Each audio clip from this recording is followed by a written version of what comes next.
الحمد لله رب العالمين والصلاة والسلام على سيد الأنبياء والمرسلين وعلى آله وصحبه ومن استنى بسنته إلى يوم الدين اللهم اجعلنا منهم ومن الذين آمنوا وعملوا الصالحات وتواصوا بالحق وتواصوا بالصبر آمين يا رب العالمين أما بعد فأعوذ بالله من الشيطان الرجيم ولئن مستهم نفحة من عذاب ربك ليقولن يا ويلنا إنا كنا ظالمين رب اشرح لي صدري ويسر لي أمري واحلل عقدة من لساني يفقهوا قولي آمين يا رب العالمين আমি আপনাদের আগেই সতর্ক করে দিচ্ছি আজকের বক্তব্যটি যত তাড়াতাড়ি সম্ভব শেষ করার চেষ্টা করব, কিন্তু ৪৫ মিনিটের কমে শেষ করতে পারবো বলে মনে হয় না। আগেই বলে দিচ্ছি যেন আপনারা বিরক্ত না হয়ে পড়েন। আবারও বলছি, আমি আগেও আপনাদের দিক নির্দেশনা দিয়েছিলাম কিভাবে কোনো শব্দ না করে চুপি চুপি মসজিদ থেকে বের হয়ে যেতে হয়। পাশের দরজাগুলো দিয়ে কেউ চলে যেতে চাইলে যেতে পারেন, আমি মাইন্ড করব না। আজকে আমি ভয়ানক একটা ব্যাপার নিয়ে বক্তব্য শুরু করতে চাই। আমাদের ধর্ম হলো সত্য ধর্ম, আর সত্য সুখবর যেমন প্রদান করে তেমনি সাবধান বাণীও প্রদান করে। আমাদের সকল নবী রাসূলদের, বিশেষত রাসূলুল্লাহ সাল্লাল্লাহু আলাইহি সাল্লামকে আল্লাহ আযজা জাল্লা বর্ণনা করেছেন মুবাশশিরান ওয়া নাযীরান, সুসংবাদদাতা ও সতর্ককারী। যদি কেউ শুধু সুসংবাদ প্রদান করেন তাহলে সে সাবধান বাণীর কথা ভুলে যাবে, আর যদি শুধু সতর্ক করতে থাকেন তাহলে সে এতই হতাশ হয়ে পড়ে যে মনে করে ভালো খবর বলতে আসলে কিছু নেই। বুঝতে পারলেন? আমি চেষ্টা করেছি এই ভারসাম্য রক্ষা করার। যেহেতু এই মাসটি প্রত্যাশার মাস, তাই আমি সুসংবাদের উপর একটু বেশি জোর দিয়েছি। আল্লাহ আযজা জাল্লার প্রতি আমাদের আশা এবং ভালোবাসা বৃদ্ধি করার চেষ্টা করেছি, কিন্তু এই একই সময়ে এর মাঝে একটা ভারসাম্য থাকতে হবে। যদিও আজকের বক্তব্যের শেষ অংশে আসার খবর আছে, কিন্তু শুরু করছি এমন একটা জায়গা থেকে যা অতটা আশাব্যঞ্জক নয়। দেখুন, আমাদের পূর্বের জাতি বনী ইসরায়েলকে আল্লাহ কিতাব দান করেছেন। আমাদের যেমন কুরআন রয়েছে, তাদেরকেও অন্য কিতাব দেওয়া হয়েছিল। কুরআন যাকে বর্ণনা করেছে অন্য কুরআন হিসেবে, অর্থাৎ আগের কিতাব। তারা তাদের কিতাবকে গুরুত্ব দিয়ে গ্রহণ করেনি। তাদের মাঝে বেশ কিছু বিভ্রান্তিমূলক ধারণা গড়ে ওঠে। আমরা যদিও এত ভালো মুসলমান নই, সমস্যা নেই। আল্লাহ যদি আমাদের দোজখে ফেলেনও, সবচেয়ে খারাপ পরিস্থিতিতে আল্লাহ যদি আমাদের জাহান্নামে ফেলেনও, এটা হবে সাপ্তাহিক ছুটির মতো, কয়েকদিন মাত্র। কারণ তিনি আমাদের এতই ভালোবাসেন যে মুসলমানরা শেষমেশ তো জান্নাতে যাবেই। তাই আমরা যদিও জাহান্নামে যাই, সেটা হবে অল্প কিছু দিনের জন্য, সমস্যা নেই। লান তামাসসানা নারু ইল্লা আইয়ামাম মা'দুদাত, গুটি কয়েকদিন ছাড়া আগুন কখনো আমাদের স্পর্শ করবে না, কিছুদিন মাত্র। ব্যাপারটা হলো, জান্নাত জাহান্নামের পূর্বে বিচার দিবস রয়েছে, যেটি একদিনের জন্য, সেটা 1000 বছর লম্বা হবে। জান্নাত বা জাহান্নাম নয়, আল্লাহর কথা অনুযায়ী শুধু বিচারের দিনটি এত লম্বা হবে। আর বিচারের দিনটি হবে মাত্র একদিনের, আর জান্নাত জাহান্নাম চিরকালের জন্য। তাই কেউ যখন বলে গুটি কয়েকদিন, তাকে এখনকার দিনের হিসেবে চিন্তা করলে তো হবে না। বর্তমানে পৃথিবী তার অক্ষ বরাবর ঘুরে, আমরা সূর্যের উদিত হওয়া এবং অস্ত যাওয়া দেখি, কিন্তু কিয়ামতের দিন সূর্য, চাঁদ এবং পৃথিবীর সব কিছুকে ধ্বংস করে নতুন একটা ব্যবস্থাপনা তৈরি করা হবে।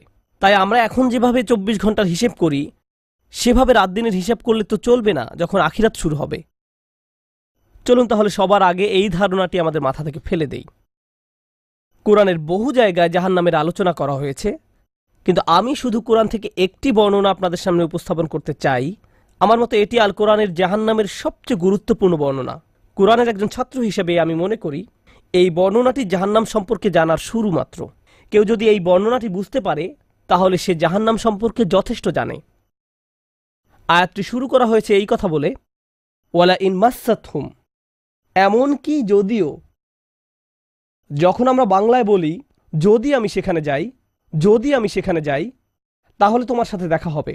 কিন্তু কেউ যখন বলে যদিও আমি যাই, এর মানে হলো যাওয়ার সম্ভাবনা ক্ষীণ। তাই আয়াতটি যদিও দিয়ে শুরু হওয়ার মাধ্যমে এমন কিছু ঘটার সম্ভাবনা কমিয়ে দিয়েছে। এভাবে বলার মাধ্যমে আল্লাহ কোনো কিছুর উপর জোর কমিয়ে দেন।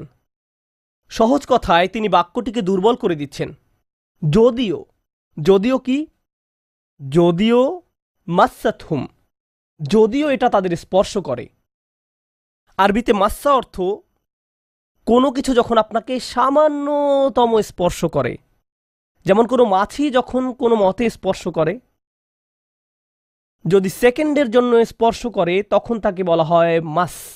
সুতরাং এটা যদি তাদেরকে কোনো মতে স্পর্শ করে 1 সেকেন্ডের জন্য, মাসসাতহুম। এখন কি তাদের স্পর্শ করে? আপনারা হয়তো ভাবছেন আগুন যদি তাদের স্পর্শ করে। আল্লাহ বলছেন নাফহাতুন, একটা হালকা বাতাস যদি তাদের স্পর্শ করে। চলুন এই বাতাস নিয়ে একটু আলোচনা করা যাক। আরবিতে নাফহাতুন বলতে বোঝায় দরজা বন্ধ করলে যখন সামান্য একটু বাতাস এসে পড়ে, পর্দা নড়ে ওঠে, অথবা কেউ জানালা বন্ধ করলে যেভাবে হালকা বাতাসে পর্দা নড়ে ওঠে। এই বাতাসের যা বাহির থেকে ভেতরে আসে বা ভেতর থেকে বাহিরে যায়, দুই ধরনের আছে। একটি হলো লাফহা, লাম যোগে, আরেকটি হলো নাফহা। লাম যোগে লাফহা মানে বাতাসটি গরম, আর নুন যোগে নাফহা মানে বাতাসটি ঠান্ডা। আল্লাহ বলছেন এমনকি যদি ঠান্ডা বাতাস তাদেরকে স্পর্শ করে, যদি ঠান্ডা বাতাস তাদেরকে স্পর্শ করে তোমার প্রতিপালকের শাস্তি থেকে। তিনি এই আয়াতে জাহান্নাম কাউকে স্পর্শ করার কথা বলছেন না, তিনি এই আয়াতে আগুন কাউকে স্পর্শ করার কথা বলছেন না, তিনি এমনকি গরম বাতাস কাউকে স্পর্শ করার কথাও বলছেন না, তিনি আগুনের ঠান্ডা অংশের কথা বলছেন। আর এটা আপনাকে চিরকালের জন্য স্পর্শ করছে না। প্রসঙ্গত আমরা ফিজিক্সে পদার্থের 3টি অবস্থার কথা শিখেছি, সলিড, লিকুইড এবং গ্যাস। সলিড বা কঠিন কিছু যদি স্পর্শ করে আমরা তা অনুভব করতে পারি। এই মুহূর্তে গ্যাস আমাদেরকে স্পর্শ করছে, বাতাস এখন আমাদেরকে স্পর্শ করছে, আমরা এটা অনুভব করি না। আর এই আয়াতে আল্লাহ বর্ণনা করছেন কি তাদের স্পর্শ করছে? বাতাস তাদেরকে স্পর্শ করছে। কোন ধরনের বাতাস? অপেক্ষাকৃত গরম বাতাস নাকি ঠান্ডা বাতাস? ঠান্ডা বাতাস। ঠান্ডা বাতাস কোনো রকম তাদেরকে স্পর্শ করছে। এই আয়াতের সবচেয়ে উল্লেখযোগ্য বিষয় হলো, আমি একটু আগে নাফহা এবং লাফহার কথা বলেছিলাম। অন্য কথায় তারা এখনো জাহান্নামে প্রবেশ করেনি, তারা এর দিকে অগ্রসর হচ্ছে।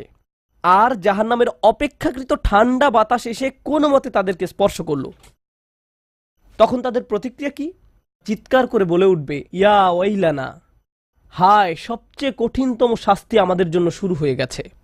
ইন্না কুন্না যালিমিন, আমরা সব সময় অপরাধী ছিলাম। তারা সাথে সাথে তাদের সব অপরাধ স্বীকার করবে। যে কারণে এই আয়াতটি আমি সংক্ষেপে আপনাদের নিকট উপস্থাপন করলাম। প্রথমত, এই আয়াতে আল্লাহ জাহান্নামের শাস্তির অভিজ্ঞতা বর্ণনা করছেন না। আল্লাহ সকল বিশ্বাসীকে জাহান্নামের আগুন থেকে মুক্ত রাখুন।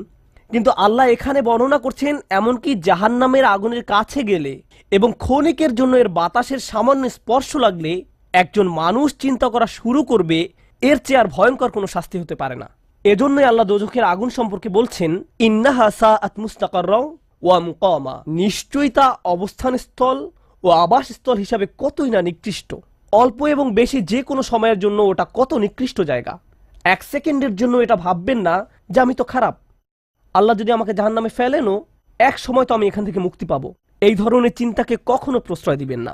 এই ভূমিকা দেওয়ার পর যখন বিচার দিবস শুরু হবে, যখন সমগ্র মানব জাতি একত্রিত হবে, তারা জানে না কোথায় যাবে, তারা জানে না কোন দিকে ফিরবে। এই ঘটনা আসলে রাসূলুল্লাহ সাল্লাল্লাহু আলাইহি সাল্লামের একটি হাদিসে উল্লেখ করা হয়েছে এবং জ্ঞানের প্রতি মুসলমানদের আগ্রহ ছিল সব সময়। তো একবার কিছু মানুষ বিখ্যাত সাহাবী আনাস ইবনে মালিক রাদিয়াল্লাহু তাআলা আনহুর কাছে এলো, কারণ মানুষ লোকমুখে এই খবর পেয়েছিল যে আনাস এই হাদিসটি জানতেন, আর এটি অনেক বড় একটি হাদিস, বুখারী শরীফে বর্ণিত আছে। এই ঘটনা ঘটে রাসূলুল্লাহ সাল্লাল্লাহু আলাইহি সাল্লামের ইন্তেকালের পরে। তিনি বলেন, হাদ্দাসানা মুহাম্মাদুন সাল্লাল্লাহু আলাইহি ওয়াসাল্লাম। এখন আনাস রাদিয়াল্লাহু তাআলা আনহু কথা বলছেন। তিনি বলেন, রাসূলুল্লাহ সাল্লাল্লাহু আলাইহি সাল্লাম আমাদের বলেছেন, ইযা কানা ইয়াউমুল কিয়ামাতি মা জান্নাসু বা'দুহুম ফি বা'দ। মনোযোগ দিয়ে শুনুন। যখন বিচার দিবস শুরু হবে, মানুষ ঢেউয়ের মতো একে অপরের উপর আশ্রয় পড়বে, সর্বত্র বিশৃঙ্খলা, সবাই একে অন্যের দিকে ছুটতে থাকবে। ফায়াতুনা আদম, তারা কোনো একভাবে আদম আলাইহিস সালামের দেখা পাবে, আদম আলাইহিস সালামের দেখা পাবে, তারা তার কাছে ছুটে আসবে। ফায়াকুলুনা ইশফা আলানা ইলা রাব্বিক, সমগ্র মানব জাতি আদম আলাইহিস সালামের কাছে ছুটে আসবে এবং বলবে, আপনি কি দয়া করে আমাদের পক্ষ থেকে আল্লাহর সাথে কথা বলতে পারবেন? আমরা আল্লাহর ভয়ে ভীত। আপনি তো প্রথম মানুষ, আপনি তো সেই ব্যক্তি যাকে আল্লাহ ফেরেশতাদের সিজদা দিয়ে সম্মানিত করেছেন, আপনাকেই তো পছন্দ করা হয়েছে, আমরা সবাই আপনার সন্তান, আপনি আমাদের পিতা, তাই দয়া করে আমাদের জন্য আল্লাহর সাথে কথা বলুন, আমরা খুবই ভীত। এরপর তিনি বলবেন, ফায়াকুলু লাস্তু লাহা, তিনি বলবেন, আমি এর যোগ্য নই, আমি পারবো না। ফায়াকুলু লাস্তু লাহা ওয়ালাকিন আলাইকুম বিইব্রাহিম, তোমরা কেন ইব্রাহিমের সাথে কথা বলছো না? তোমাদের উচিত ইব্রাহিমের সাথে কথা বলা। অতএব মানব জাতি এখন কার খোঁজ করছে? ইব্রাহিম আলাইহিস সালাম। ফাইন্নাহু খলিলুর রহমান, তার কাছে যাও, কারণ তিনি রহমানের খুবই কাছের বন্ধু। ওয়াত্তাখাযাল্লাহু ইব্রাহিমা খলিলা, কুরআনে এসেছে আল্লাহ ইব্রাহিমকে তার বন্ধুরূপে গ্রহণ করেছেন। তাই ইব্রাহিমের কাছে যাও, তিনি তোমাদের সাহায্য করতে পারবেন। তারা ইব্রাহিমের কাছে যাবেন। ফায়াতুনা ইব্রাহিমা ফায়াকুলু লাস্তু লাহা, তারা ইব্রাহিমের কাছে গেলে তিনি বলবেন, আমি এর যোগ্য নই, আমাকে এই কাজের জন্য তৈরি করা হয়নি, আমি তোমাদের জন্য আল্লাহর সাথে কথা বলতে পারবো না। ওয়ালাকিন আলাইকুম বি মুসা, তোমরা কেন মুসা আলাইহিস সালামের কাছে যাচ্ছ না? তো মানবজাতি মুসা আলাইহিস সালামের কাছে দৌড়ে যাবে। ফাইন্নাহু কালিমুল্লাহ, তিনি আল্লাহর সাথে অনেক কথা বলতেন। ওয়াকাল্লামাল্লাহু মুসা তাকলিমা, আর আল্লাহ মুসার সাথে কথা বলেছেন সরাসরি। সুতরাং তিনি যেহেতু আল্লাহর সাথে কথা বলতে অভ্যস্ত, আজকে তো কথা বলার উত্তম সময়। তিনি তোমাদের পক্ষ থেকে আল্লাহর সাথে কথা বলবেন। ফায়াতুনা মুসা ফায়াকুলু লাস্তু লাহা, মানবজাতি দৌড়ে মুসা আলাইহিস সালামের কাছে যাবে। তিনি বলবেন, আমি এর যোগ্য না, আমি পারবো না। ওয়ালাকিন আলাইকুম বিঈসা, তোমরা ঈসা আলাইহিস সালামের কাছে কেন যাচ্ছ না? ফাইন্নাহু রূহুল্লাহ ওয়া কালিমাতুহু, তিনি হলেন আল্লাহর দেওয়া রূহ এবং তিনি আল্লাহর কালিমা। আল্লাহর হুকুমে তিনি অলৌকিকভাবে জন্মগ্রহণ করেন। কুন ফায়াকুন, অতএব তিনি যেহেতু সকল রাসূলদের মাঝে বিশেষ মর্যাদার অধিকারী, তার কাছে যাও, তার সাথে কথা বলো। সকল মানুষ দৌড়ে ঈসা আলাইহিস সালামের কাছে যাবে। ফায়াকুলু লাস্তু লাহা, তিনি বলবেন, আমি পারবো না, এই কাজ আমার জন্য নয়, আমাকে এই কাজের জন্য তৈরি করা হয়নি। তারপর তিনি বলবেন, ওয়ালাকিন আলাইকুম বি মুহাম্মাদিন সাল্লাল্লাহু আলাইহি ওয়াসাল্লাম, মানবজাতি তোমাদেরকে মুহাম্মদ সাল্লাল্লাহু আলাইহি ওয়াসাল্লামের কাছে যেতে হবে। মানুষেরা তখন রাসূলুল্লাহ সাল্লাল্লাহু আলাইহি ওয়াসাল্লামের কাছে যাবে। এখন রাসূল সাল্লাল্লাহু আলাইহি ওয়াসাল্লাম আমাদের বলছেন, ফায়াতুনি ফাআকুল, সবাই তখন আমার কাছে আসবে আর আমি তাদেরকে বলবো। এখন রাসূল সাল্লাল্লাহু আলাইহি ওয়াসাল্লাম আমাদের বলছেন, আনা লাহা, আমার জন্য এই কাজ, আমি এই কাজের যোগ্য। আনা লাহা ফাআস্তাযিনু আলা রব্বি। প্রসঙ্গত আমি আপনাদেরকে আরো বলার পূর্বে বিচার দিনের একটা দৃশ্য হলো, আল্লাহ বলেন, ইয়াউমা ইয়াকুমুর রূহু ওয়াল মালাইকাতু সাফফান লা ইয়াতাকাল্লামুনা ইল্লা মান আযিনা লাহুর রহমান ওয়া ক্বালা সাওয়াবা। যেদিন রূহ ও ফেরেশতাগণ সারিবদ্ধভাবে দাঁড়াবে, এমন এক সময় থাকবে যখন কেউ কথা বলতে পারবে না। এমন এক ধরনের নীরবতা, এমন নীরবতা বিরাজ করবে যার কথা মানবজাতি কোনোদিন শোনেনি। এমন ধরনের নীরবতার অস্তিত্ব কখনো কোনোদিন ছিল না। সেই রকম পিনপতন নীরবতায় আল্লাহ বলেন, লা ইয়াতাকাল্লামুন, কেউ কথা বলতে পারবে না, ইল্লা মান আযিনা লাহুর রহমান, দয়াময় আল্লাহ যাকে অনুমতি দিবেন সে ব্যতীত। আর তিনি হলেন মুহাম্মদুর রাসূলুল্লাহ সাল্লাল্লাহু আলাইহি সাল্লাম। তিনি এমন সময় আল্লাহর কাছে আসবেন যখন সৃষ্টির কারো একটি শব্দ করারও অনুমতি থাকবে না, সৃষ্টির কারো কোনো আওয়াজ শোনা যাবে না। তিনি আল্লাহর সামনে এসে আল্লাহর কাছে কথা বলার অনুমতি চাইবেন। ফায়ুযানু লি, তিনি বলেন, আমাকে কথা বলার অনুমতি দেওয়া হবে। ওয়ায়ুলহিমুনি মাহামিদা আহমাদাহু বিহা লা ইয়াহদুরুনিল আন, সেই দিন আল্লাহ আমাকে স্পেশাল একটি দোয়ার মাধ্যমে তার প্রশংসা, তার কৃতজ্ঞতা করা শেখাবেন, যেটি বিচার দিবসে আমাকে দেওয়া হবে, যা এর পূর্বে কাউকে দেওয়া হয়নি, কোনো সৃষ্টিকে দেওয়া হয়নি। এক স্পেশাল ওয়াহি রাসূলুল্লাহ সাল্লাল্লাহু আলাইহি সাল্লামকে দেওয়া হবে বিচার দিবসে, যা কোনো সৃষ্টিকে দেওয়া হয়নি। আর তিনি সেই দিন সে স্পেশাল উপায়ে আল্লাহর প্রশংসা করবেন, লা ইয়াহদুরুনিল আন, আর সেই ওহী এখনো আমার কাছে আসেনি, সেই দোয়া এখনো আমি জানি না। ফা আহমাদাহু বিতিলকাল মাহামিদ, তারপর আমি আল্লাহর দেওয়া সেই স্পেশাল বাক্যগুলোর মাধ্যমে আল্লাহর প্রশংসা করব। ওয়া আখিরু লাহু সাজিদান, আমি সেই বাক্যগুলো উচ্চারণ করার পর আল্লাহর সমীপে সিজদায় অবনত হব।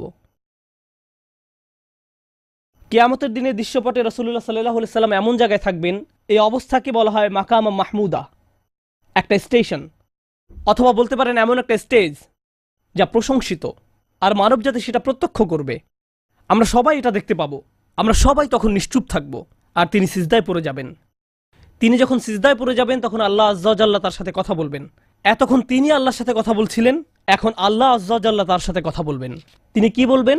ইয়া মুহাম্মদ ইরফা রাসাকা, তিনি বলবেন, মুহাম্মদ তোমার মাথা উত্তোলন করো। ওয়াকুল, বলো, ইউসমা আলাকা, তোমার কথা শোনা হবে। শুধু যে আল্লাহ তার কথা শুনবেন তা নয়, বরং বিচার দিনে উপস্থিত সবাই তার কথা শুনতে পাবে। ইউসমা আলাক, তারপর আল্লাহ বলেন, ওয়াসাল তুতা, চাও তোমাকে দেওয়া হবে, তুমি যা চাও দেওয়া হবে। কিয়ামতের দিন আল্লাহর একটি সৃষ্টি কেমন পজিশনে থাকলে আমরা সবাই যখন আল্লাহর নিকট ভিক্ষা চাচ্ছি, আতমিম লানা নূরানা ওয়াগফির লানা, হে আমাদের পালনকর্তা, আমাদের নূরকে পূর্ণ করে দিন এবং আমাদেরকে ক্ষমা করুন, এই কথা বলে আমরা আল্লাহ আযজা ওয়া জাল্লার কাছে কাকুতি মিনতি করতে থাকব। আর এখানে আল্লাহ তার এই সৃষ্টিকে বলছেন, তুমি চাও, তুমি যা চাও আমি দিব, সাল তুতা। এই হলো আমাদের রাসূল সাল্লাল্লাহু আলাইহি সাল্লাম। তারপর আল্লাহ বলবেন, ওয়াশফা, তুমি যদি কারো পক্ষ থেকে কথা বলতে চাও, তুমি যদি কারো ব্যাপারে সুপারিশ করতে চাও, যাও সুপারিশ করো। তুশাফা, আমি তোমাকে অন্য মানুষদের পক্ষ হয়ে কথা বলার অধিকার দিলাম। তুশাফা, এই গ্যারান্টি আল্লাহ তার রাসূল সাল্লাল্লাহু আলাইহি সাল্লামকে দিয়েছেন। ফাকুলু ইয়া রব, তখন আমি বলবো, ইয়া রব উম্মতি উম্মতি, তিনি সর্বসাকুল্যে এই কথা বলবেন, এটাই তার সম্পূর্ণ বাক্য, আমার উম্মাহ আমার উম্মাহ, আমার মানুষ আমার মানুষ। কিয়ামতের দিন সবাই বলবে, নাফসি নাফসি, আমি নিজে আমি নিজে আল্লাহর নবীরা যারা মানুষকে আল্লাহর দ্বীনে আনার জন্য দিবারাত্রি পরিশ্রম করে গিয়েছেন, যেমন ইব্রাহিম আলাইহিসসালাম, যার এই দুনিয়ায় থাকাকালীন সময়ে শুধু একটাই উদ্বেগ ছিল মানুষের মুক্তি। বিচারের দিনে তিনি বলবেন, না, যাও অন্য কোথায় যাও মুসার সাথে কথা বলো। মুসা আলাইহিসসালাম, যিনি বনি ইসরাইল নিয়ে চিন্তিত ছিলেন, তিনি বলবেন, না, যাও ঈসার সাথে গিয়ে কথা বলো। আর আমাদের রাসূল সাল্লাল্লাহু আলাইহি সাল্লাম বলবেন, প্রসঙ্গত কোরআনে কিয়ামত দিবসের যে ভয়াবহতার কথা বর্ণনা করা হয়েছে তা একবার চিন্তা করে দেখুন। ইয়াউমা তারাউনাহা তাযহালু কুল্লু মুরদিআতিন আম্মা আরদাআত। প্রত্যেক মা যে তার বাচ্চাকে দুধ খাওয়াচ্ছে তার বাচ্চাকে ফেলে দিবে যেন সে কিছুই না। ইয়াফিরুল মারউ মিন আখিহি ওয়া উম্মিহি ওয়া আবিহি। সেদিন মানুষ তার ভাইয়ের কাছ থেকে পালাবে, মায়ের কাছ থেকে পালাবে, বাবার কাছ থেকে পালাবে। ওয়া সাহিবাতিহি ওয়া বানিহি। তার স্ত্রীর কাছ থেকে পালাবে, ছেলেমেয়ের কাছ থেকে পালাবে। আপনাদের কেউ কেউ হয়তো ইতিমধ্যে স্ত্রীর কাছ থেকে পালিয়ে বেড়ান, তাই আপনাদের কাছে হয়তো এটা অতটা ভীতিপ্রদ নয়। এই আয়াত হয়তো আপনার জন্য ভয়ের নয়, কেউ কেউ ভাবছে অবশেষে। যাই হোক, সমস্ত গুরুত্বের সাথে সেই দিন সবাই কাকে নিয়ে উদ্বিগ্ন থাকবে? নিজেকে নিয়ে। প্রকৃতপক্ষে সেদিন প্রত্যেক ব্যক্তি বলবে, ওমান ফিল আরদি জামিআ সুম্মা ইউনজিহ। সবাইকে জাহান্নামে নিয়ে যান এবং বিনিময়ে আমাকে জান্নাতে প্রবেশ করতে দিন। এটাও কোরআনে এসেছে। মানুষ সেদিন এমন মরিয়া হয়ে উঠবে, সেদিন একজন মানুষ আল্লাহর সাথে কথা বলবেন, আর প্রথম যে শব্দগুলো তার মুখ থেকে উচ্চারিত হবে তা হলো উম্মতি উম্মতি। আপনার জন্য আপনার রাসূলের ভালোবাসা এমনই প্রগাঢ় সাল্লাল্লাহু আলাইহি সাল্লাম। আমার উম্মাহ, আমার উম্মাহ। যদি আমরা তাকে ভালোবেসে থাকি, তাহলে যেই উম্মতের জন্য আল্লাহ রাসূলের এত ভালোবাসা, সেই উম্মতের জন্য আমাদের অন্তরে কিভাবে এত ঘৃণার বাস হয়? কিভাবে সম্ভব এটা? কিভাবে আমাদের পরস্পরের প্রতি এত ক্রোধ, বিচার, সমালোচনা, বিভক্তি, বিদ্বেষ, অনুমান, অহংকার? আর এই মানুষগুলো দাবি করে তারা রাসূলুল্লাহ সাল্লাল্লাহু আলাইহি সাল্লামকে ভালোবাসে। এইসব তুচ্ছ বিষয় ভুলে যেতে এই ভালোবাসা কি যথেষ্ট নয়? আমাদের কোন পার্থক্যগুলো এর চেয়ে বড়?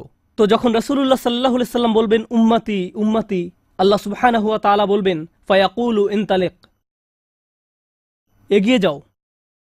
ফাআখরিজ মিনহা মান কানা ফি কলবিহি মিসকালা শাইরাতিন মিন ঈমান। মনোযোগ দিয়ে শুনুন, যাও এখান থেকে বের করে নাও যাদের অন্তরে ঈমান আছে, এমনকি এখানে শারিয়া মানে বার্লি দানা, যা সামান্য একটু লম্বা হয়, যাদের অন্তরে এতটুকু পরিমাণ ঈমানও আছে, যে কোনো ঈমান যদি তাদের অন্তরে থেকে থাকে, তাহলে তাদেরকে বের করে নাও। আপনি এগিয়ে যান এবং বের করে নিন। দৃশ্যপটটি কল্পনা করুন। রাসূলুল্লাহ সাল্লাল্লাহু আলাইহি সাল্লাম মানুষকে রাখছেন, যাও যাও যাও, তিনি তাদেরকে সরিয়ে নিচ্ছেন। কিছু মানুষকে নিয়ে যাওয়ার পর ফেরেশতারা থামিয়ে দিলেন, কারণ কারো কারো ঈমান এর চেয়েও ছোট। সামান্য পরিমাণ ঈমান বলতে আসলে কি বোঝায়? কেউ একজন হারাম কোনো কাজে যুক্ত ছিল, সে ভয়ানক কিছু একটা করছিল, কাজটা করে ফেলার পর তার মনে অনুশোচনা জাগ্রত হলো, তার ভেতর থেকে কিছু একটা বলছে, এটা খারাপ কাজ, আমার এটা করা উচিত নয়, আল্লাহ আমাকে এটা সম্পর্কে জিজ্ঞাসা করবেন। তারপর কোনো একভাবে তার এই চিন্তাটাকে সে দমিয়ে দিল, থাক এখন চিন্তা করার দরকার নেই। কিন্তু পরবর্তীতে সে আল্লাহর কাছে দোয়া করে বলল, ইয়া আল্লাহ, আমি জানি না কিভাবে এই কুঅভ্যাস থেকে বাঁচব, আমাকে এর থেকে মুক্তি দিন। আমি চাই না এটা আমার জীবনে আর ঘটুক, কিন্তু তবু আমি এটাতে আটকা পড়ে আছি। অতি ক্ষুদ্র ঈমান তার ভেতর থেকে চিৎকার করছে, অন্য কেউ এটা শুনতে পারছে না, তার অন্তর এটা শুনছে। আর আল্লাহ আজ্জা জাল্লা বলছেন, তারা যদি এতটুকু ঈমানও দেখাতে পারে, আপনি এগিয়ে যান, তাদেরকে বের করে নিয়ে আসুন। আপনি তাদেরকে বের করে নিয়ে আসুন। আর তিনি যখন এভাবে মানুষদেরকে বের করে নিয়ে আসবেন, তখন ফেরেশতারা একসময় থামিয়ে দিবেন, কারণ অনেক মানুষের অন্তরে এতটুকু ঈমানও নেই, সামান্য অনুতাপটুকু তাদের অন্তরে ছিল না। থামিয়ে দিবেন, ফাআনতালিক ফাফআল, আমি গিয়ে এমনই করব, সুম্মা আউদ, তারপর আমি ফিরে আসব। অর্থাৎ ফেরেশতারা থামিয়ে দিবে, আর অন্য মানুষেরা সেখানে কাঁদতে থাকবে, আমাদের কি হবে, আমাদের কি হবে। তারপর রাসূলুল্লাহ সাল্লাল্লাহু আলাইহি সাল্লাম ফেরত আসবেন, ফা আহমাদাহু বিতিলকাল মাহামিদ, অতঃপর আমি পুনরায় সেসব প্রশংসা বাক্য দ্বারা আল্লাহর প্রশংসা করব। লক্ষ্য করুন, প্রথমবার তিনি প্রার্থনা করার জন্য অনুমতি চেয়েছিলেন, তাই না? দ্বিতীয়বারের বেলায় অনুমতির কোনো উল্লেখ নেই। লক্ষ্য করেছেন, তিনি আসলে সাথে সাথে আল্লাহর প্রশংসা করা শুরু করবেন।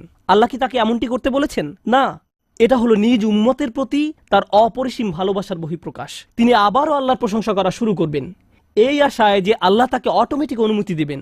সুম্মা আখিরু লাহু সাজিদান, আর সিজদায় পড়ে যাব। ফায়াকুলু ইয়া মুহাম্মদ, আমাকে বলা হবে, হে মুহাম্মদ, ইরফা রাসাকা, তোমার মাথা উঠাও। কুল ইউসমা আলাকা, বলো তোমার কথা শোনা হবে। ওয়াসাল তুতা, চাও তোমাকে আবার দেওয়া হবে। ওয়াশফা তুশাফা, সুপারিশ করো, সুপারিশ গ্রহণ করা হবে। তোমাকে সুযোগ দেওয়া হবে তাদেরকে বের করে নেয়ার, তোমাকে তাদের জন্য সুপারিশ করার সুযোগ দেওয়া হবে। ফাআকুলু ইয়া রব উম্মতি উম্মতি, আমি তখন বলবো, হে আমার রব, আমার উম্মত, আমার উম্মত। তিনি তো ইতোমধ্যে অল্প ইমানের অধিকারীদেরকে বের করে নিয়েছেন। ফায়াকুলু ইনতালিক, এরপর আল্লাহ বলবেন এগিয়ে যাও। ফাআখরিজ মিনহা মান কানা ফি কলবিহি মিসকালা যাররাতিন আও খারদালাতিন মিন ঈমান, তোমাকে সুযোগ দেওয়া হবে তাদেরকে বের করে নেয়ার, সুপারিশ গ্রহণ করা হবে। যাদের অন্তরে এক বিন্দু পরিমাণও ঈমান আছে, বালির দানা নয়, বালির দানা তো এতটুকু লম্বা, বরং বিন্দু পরিমাণ। খারদালা মানে সরিষার দানা, অতি ক্ষুদ্র বিন্দুর মতো। আর যখন আল্লাহ বলছেন এর ওজনের মতো, বর্তমানে আমাদের কাছে ডিজিটাল ওজন মাপার যন্ত্র আছে, আগের দিনে পাল্লা ছিল, তাই আপনি যখন এক মুষ্টি চাল এক পাল্লায় রাখতেন সেটা হয়তো তেমন একটা ঝুঁকতো না, যদি একটু বেশি করে চাল রাখতেন তখন একটু ঝুঁকতো। এখন ডিজিটাল ওজন মাপার যন্ত্র দিয়ে গ্রাম কিলোগ্রাম মাপা হয়, এমনকি সামান্য কয়েক দানা রাখলেও যন্ত্রের স্ক্রিনে ভেসে উঠে 0.001 গ্রাম। এখন শুধু একটি চাল রেখে দেখুন বা একটি সরিষার দানা রেখে দেখুন স্ক্রিনে কিছু ভেসে উঠে কিনা, কিছুই হয় না, কিছুই হয় না। আর আল্লাহ বলছেন আমি তোমার সুপারিশের কারণে, রাসূলুল্লাহ সাল্লাল্লাহু আলাইহি সাল্লামের দোয়ার কারণে এমন মানুষদেরকেও মুক্তি দিব যাদের ঈমান এমনকি এই দুনিয়ায়ও মাপা যায় না, এই দুনিয়ায়ও মাপা যায় না। প্রসঙ্গত আপনি যদি একটি দানা খান বুঝতে পারবেন যে কিছু খেয়েছেন, আপনি এমনকি বুঝতেও পারবেন না। এটা হলো এমন ধরনের ঈমান যার আছে এটা সে নিজেও ভালোভাবে বুঝতে পারে না, এমনকি তারা নিজেরাও ঠিকমতো বুঝে উঠতে পারে না যে ঈমান আছে, আর অন্যরা কিভাবে বুঝবে। আর কেউ যদি একটি দানা আহার করে এটা তাদের পুষ্টি সাধনে তেমন কোনো ভূমিকা রাখতে পারে না, এটা শরীরের জন্য যথেষ্ট পরিমাণের খাবার নয়। ঠিক তেমনি যার সরিষার দানা পরিমাণ ঈমান ছিল, সেই ঈমানও একটি ভালো জীবন অতিবাহিত করার জন্য তা যথেষ্ট ছিল না, কিন্তু তাদের অন্তরের কোনো এক জায়গায় একটি ঈমানের বাস ছিল। আল্লাহ বলছেন তুমি এমন যাদেরকে পাও তাদেরকেও বের করে নিয়ে আসো। ফাআখরিজহু ফাআনতালিক, আমি যাব এবং তাই করব। আর এটা বিশাল এক জনগোষ্ঠী যারা আল্লাহর কাছ থেকে দূরে সরেছিল, তাদের ভেতরে একেবারে ক্ষুদ্র কিছু ঈমান ছিল। এরপর তো আর কিছু নেই মনে হচ্ছে, ঘটনা শেষ। কিন্তু রাসূলুল্লাহ সাল্লাল্লাহু আলাইহি সাল্লাম এখানেই থেমে যাননি। ফাআহমাদাহু বিতিলকাল মাহামিদ সুম্মা আখিরু লাহু সাজিদান, তিনি এখানেই থেমে যাননি, তিনি আবারও ফিরে যাবেন এবং আমি সেসব প্রশংসা বাক্য দিয়ে আল্লাহর প্রশংসা করব এবং আবারও সিজদায় পড়ে যাব। ফায়াকুলু ইয়া মুহাম্মদ ইরফা রাসাকা, আমাকে বলা হবে হে মুহাম্মদ মাথা উঠাও। ওয়াকুল ইসমা আলাকা, বলো তোমার কথা শোনা হবে। ওয়াসাল তুতা, চাও দেয়া হবে। আল্লাহ আযজা ওয়া জাল্লা সহজেই বলতে পারতেন তুমি তো ইতিমধ্যে চেয়েছো এবং তোমাকে দেয়া হয়েছে, কিন্তু তৃতীয়বারের মতো রাসূলুল্লাহ সাল্লাল্লাহু আলাইহি সাল্লামকে বলা হচ্ছে ওয়াশফা তুশাফা, এগিয়ে যাও, মানুষের জন্য সুপারিশ করো, গ্রহণ করা হবে, তোমাকে তাদের পক্ষে চাওয়ার সুযোগ দেওয়া হবে, আমি তোমাকে এটা দিচ্ছি। ফাআকুলু ইয়া রব উম্মতি উম্মতি, আমার উম্মাত আমার উম্মাত। এখন চলুন এখানে একটু থামি। যদি আপনি এই সুযোগ পেতেন, আল্লাহ যদি আপনাকে বলতেন তুমি যা চাও তাই পাবে, তুমি চাও দেয়া হবে, যা কিছুই তুমি চাও না কেন, আমাদের বিশাল একটা লিস্ট আছে। রাসূলুল্লাহ সাল্লাল্লাহু আলাইহি সাল্লামকে এই সুযোগ কয়বার দেয়া হয়েছে? 3 বার। কত মিলিয়ন মানুষকে ইতিমধ্যে রক্ষা করা হয়েছে। তৃতীয়বার তো তিনি নিজের জন্য কিছু চাইতে পারতেন। আমরা তো মানুষ, আল্লাহ যদি বলেন চাও আমি দিব, আর এই মানুষটি আল্লাহর সামনে দাঁড়িয়ে আছেন আর তাকে বলা হচ্ছে, কিন্তু তারপরেও তার জিহ্বায় উম্মাহ উম্মতি উম্মতি, তো আল্লাহ বলবেন ফায়াকুলু ইনতালিক, সামনে এগিয়ে যাও। ফাখরিজ মান কানা ফি কলবিহি আদনা আদনা আদনা মিসকাল হাব্বাতিন খারদালিম মিন ঈমান, যাও সামনে এগিয়ে যাও এবং এমন প্রত্যেক ব্যক্তিকে বের করে আনো যার একটি সরিষার অতি ক্ষুদ্র অতি ক্ষুদ্র অতি ক্ষুদ্র অংশ পরিমাণ ঈমান আছে। এত ক্ষুদ্র বিন্দু যাকে আপনারা হয়তো মাইক্রোস্কোপিক বলবেন, যদি তাদের এক অ্যাটম বা এক সাব অ্যাটমিক কণার পরিমাণ ঈমান থাকে, এই পৃথিবীতে যা দেখা শোনা বা উপলব্ধি করা সম্ভব নয়, যদি তাদের গভীর অবচেতন মনের কোথাও কণা পরিমাণ ঈমান থাকে, যদি তাদের ততটুকু ঈমান থাকে, এগিয়ে যাও এবং তাদের বের করে নিয়ে আসো। যদি তাদের অন্তরে এতটুকু ঈমান থাকে, তো আল্লাহ রাসূলুল্লাহ সাল্লাল্লাহু আলাইহি সাল্লামকে বলবেন ফাআখরিজহু মিনান নার, তাদেরকে আগুন থেকে বের করে আনো। কথাটা মনোযোগ দিয়ে শুনুন, তাদেরকে কোথা থেকে বের করে আনো? আগুন থেকে। অর্থাৎ কিছু মানুষ ইতোমধ্যে জাহান্নামে পতিত হয়ে গেছে। অনেক মানুষ এই হাদিস পড়ে মনে করে আমরা জাহান্নাম থেকে মুক্তি পেয়ে যাব, আগুন আমাদের স্পর্শ করবে না। কিন্তু হাদিস এই কথা বলছে না। রাসূলুল্লাহ সাল্লাল্লাহু আলাইহি সাল্লাম আল্লাহর কাছে কাকুতি মিনতি করছেন, আর এই দিনটি হবে 50,000 বছর লম্বা। অনেক মানুষের বিচার ইতোমধ্যে হয়ে গেছে। আর আমি আপনাদেরকে সেই আগুন সম্পর্কে শুরুতে বলেছিলাম, আপনি যদি এর বাতাসের স্পর্শ পান 1 সেকেন্ডেরও কম সময়ের জন্য, আপনার মনে হবে এর চেয়ে ভয়ঙ্কর আর কোনো শাস্তি হতে পারে না। আর আল্লাহ রসুল সাল্লাল্লাহু আলাইহি সাল্লাম সেই মানুষগুলোর জন্য আশা ছেড়ে দেননি, তাদের জন্য হতাশ হয়ে পড়েননি। প্রসঙ্গত তারা মুসলিম, তারা কিন্তু মুসলিম, কারণ রসুল সাল্লাল্লাহু আলাইহি সাল্লাম কি বলছেন, তার মুখ থেকে কোন কথাগুলো উচ্চারিত হয়েছে? উম্মতি উম্মতি। আগুনের মানুষগুলো মুসলমান, ওই মানুষগুলো অমুসলিম নয়, মুসলিম। তো রসুল সাল্লাল্লাহু আলাইহি সাল্লাম বলেন, ফা আনতালিকু ফা আফআল, আমি যাব এবং সেটাই করব। প্রসঙ্গত রাসূলুল্লাহ সাল্লাল্লাহু আলাইহি সাল্লামের এই কথার সাথে হাদিসের সমাপ্তি হলো। আনাস ইবনে মালিক রাদিয়াল্লাহু তাআলা আনহু তার কাছে আসা লোকদেরকে এতটুকু বর্ণনা করলেন, ফাকুলতু লিবাদি আসহাবিনা, হযরত আনাসের কাছে হাদিস শিখতে আসা একজন বলল, আমি আমার কিছু সঙ্গীকে বললাম, লাউ মারারনা বিল হাসান ওয়া হুয়া মুতাওয়ারিন ফি মানজিলি আবি খলিফা, চলো আমরা হাসান বসরির কাছে যাই। আমরা হাদিসটি আনাসের কাছ থেকে শুনেছি, কিন্তু আমরা জানি এই হাদিসটি হাসানও জানেন, চলো আমরা তার কাছে যাই। প্রসঙ্গত আনাস রাদিয়াল্লাহু তাআলা আনহুর তখন অনেক বয়স হয়ে গিয়েছিল। এই হাদিসে কতবার রাসূল সাল্লাল্লাহু আলাইহি সাল্লাম আল্লাহর কাছে গেলেন? 3 বার। রাসূলুল্লাহ সাল্লাল্লাহু আলাইহি সাল্লাম ইন্তেকাল করেছেন বহু বছর আগে। আমরা জেনেছি এই হাদিস হাসান বসরিও জানেন, তারা আগে কখনো এই ধরনের কথা শুনেনি। খুবই আশ্চর্যজনক কথা। এজন্য তারা ব্যাপারটা যাচাই করতে চাচ্ছিলেন যে দেখা যাক হাসান বসরিও একই হাদিস বর্ণনা করেন কিনা। তারা শুনেছে হাসান বসরি বাস করেন আবু খলিফার বাড়ির পেছনের একটি ঘরে, তাই তারা হাসান বসরিকে খুঁজতে লাগলো। তারা তাকে খুঁজে পেলেন। হাদ্দাসানা আনাস ইবনে মালিক ফাআতাইনাহু ফাসাল্লামনা আলাইহি, তো আমরা তার কাছে এলাম এবং তাকে সালাম দিলাম। ফাআযিনা লানা, তিনি আমাদেরকে প্রবেশের অনুমতি দিলেন। ফাকুলনা লাহু ইয়া আবা সাঈদ, আমরা তাকে বললাম, হে সাঈদের পিতা, জিনাকা মিন ইনদি আখিকা আনাস ইবনে মালিক, আমরা আপনারই ভাই আনাস ইবনে মালিকের নিকট হতে আপনার কাছে আসলাম। ফালাম নারা মিসলা মা হাদ্দাসানা ফি শাফাআত, শাফাআত বিষয়ে তিনি যেমন বর্ণনা দিয়েছেন তেমনটা বর্ণনা করতে আমরা আর কাউকে দেখিনি। ফাকালা হি, তিনি বললেন, হ্যাঁ তোমরা তো জানো। ফাহাদ্দাসনাহু বিল হাদিস, আমার কাছে সেটি বর্ণনা করো, দেখি তোমরা আনাসের কাছ থেকে কি শুনেছ।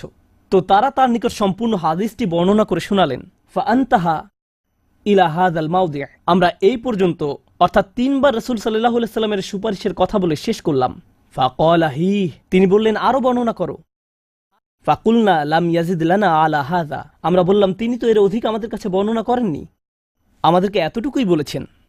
এখন হাসান কথা বলছেন, লাকাদ হাদ্দাসানি ওয়া হুয়া জামিউ মুনযু 20 সানাতান, তিনি অর্থাৎ আনাস আমার কাছে এই হাদিস বর্ণনা করেছেন যখন তিনি তখন যুবক ছিলেন, 20 বছর আগে। কত বছর আগে? 20 বছর আগে।